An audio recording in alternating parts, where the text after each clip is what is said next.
Assalamualaikum warahmatullahi wabarakatuh. Perkenalkan, nama saya Nurul Cahaya Mustiko dengan NIM F1E222040 dari Prodi Teknik Elektro ruang kelas R002. Di sini saya akan menjelaskan materi tentang OSI layer dan TCP/IP layer. Dalam dunia jaringan komputer, komunikasi data terjadi melalui serangkaian protokol. Dua model referensi penting yang digunakan adalah OSI dan TCP/IP. Memahami kedua model ini membantu dalam mengembangkan pemecahan masalah jaringan. Apa itu OSI layer? OSI layer adalah model 7 lapisan yang dikembangkan oleh ISO pada tahun 1984. Tujuan utamanya adalah untuk memungkinkan interoperabilitas antara berbagai sistem komunikasi. Setiap lapisan memiliki fungsi dan tugas spesifik dalam proses komunikasi data.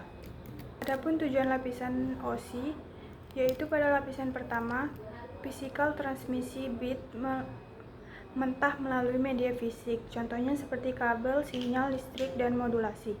Pada lapisan kedua, data link menyediakan pengendalian akses media dan deteksi kesalahan, contohnya yaitu Ethernet point-to-point protocol. Pada lapisan ketiga, network mengatur pengalaman logis dan pemilihan rute data, contohnya seperti IP dan ICMP. Pada lapisan keempat, yaitu transport menyediakan transfer data end-to-end dan pengendalian aliran, contohnya seperti TCP dan UDP. Pada lapisan kelima, session mengelola sesi komunikasi antara aplikasi, contohnya yaitu API untuk manajemen sesi. Pada lapisan ke-6, ada presentation mengonversi format data dan melakukan enskripsi atau deskripsi, contohnya seperti JPEG, MPEG, dan TLS. Pada lapisan ke-7, yaitu application menyediakan antarmuka untuk aplikasi pengguna dan layanan jaringan, contohnya seperti HTTP, FTP, SMTP, dan DNS. Fungsi setiap lapisan OSI. Pada lapisan pertama atau physical, berfungsi untuk mengirim dan menerima data melalui media fisik. Pada lapisan kedua atau data link, mengontrol kesalahan dan mengatur frame. Pada lapisan ketiga atau network, mengatur rute dan pengalaman logis untuk paket data. Pada lapisan keempat, transport menjamin pengiriman data yang tepat tanpa kesalahan. Pada lapisan kelima, session menjaga sesi komunikasi yang aktif dan terputus. Pada lapisan keenam, presentation menyediakan data untuk aplikasi termasuk enskripsi.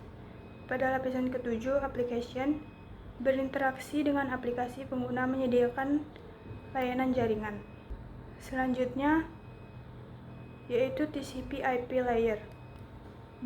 Definisi TCP/IP atau Transmission Control Protocol Internet Protocol. Model TCP/IP adalah protokol standar yang digunakan untuk komunikasi di internet. Dikembangkan oleh DAPRA pada tahun 1970-an, terdiri dari 4 lapisan, lebih sederhana dibandingkan OSI. Terdapat 4 lapisan TCP atau IP. Yang pertama yaitu link, mengatur komunikasi dengan hardware jaringan termasuk perangkat dan media, contohnya seperti Ethernet dan Wi-Fi. Yang kedua ada internet, bertanggung jawab atas pengalamatan dan pengiriman paket data ke tujuan yang benar, contohnya seperti IP dan ARP. Yang ketiga ada transport, menyediakan transfer data antara host, menjamin integritas data, contohnya seperti TCP. Yang keempat ada application, yaitu menyediakan layanan untuk aplikasi termasuk protokol yang digunakan untuk komunikasi data, contohnya seperti HTTP untuk web, FTP untuk transfer file, dan SMTP untuk email. Selanjutnya ada perbandingan OSI dan TCP/IP. Terdapat 3 aspek perbandingan, yaitu jumlah lapisan, pendekatan, dan fokus. Pada OSI layer, jumlah lapisannya ada 7 lapisan. Pada TCP atau IP layer ada 4 lapisan. Adapun pendekatan OSI layer yaitu teoritis dan lebih formal, pada TCP atau IP layer praktis dan lebih sederhana. Untuk aspek fokus, pada OSI layer komunikasi data di seluruh sistem, sedangkan TCP atau IP layer konektivitas internet. Kesimpulannya yaitu model OSI atau Open System Interconnection dan TCP/IP atau Transmission Control Protocol atau Internet Protocol adalah dasar komunikasi jaringan. OSI memiliki 7 lapisan dengan fungsi spesifik, sedangkan TCP atau IP terdiri dari 4 lapisan yang lebih sederhana. Keduanya saling melengkapi. OSI menyediakan kerangka teoritis, dan TCP/IP menawarkan pendekatan praktis yang digunakan secara luas. Pemahaman model ini penting untuk desain dan pengelolaan jaringan yang lebih efisien.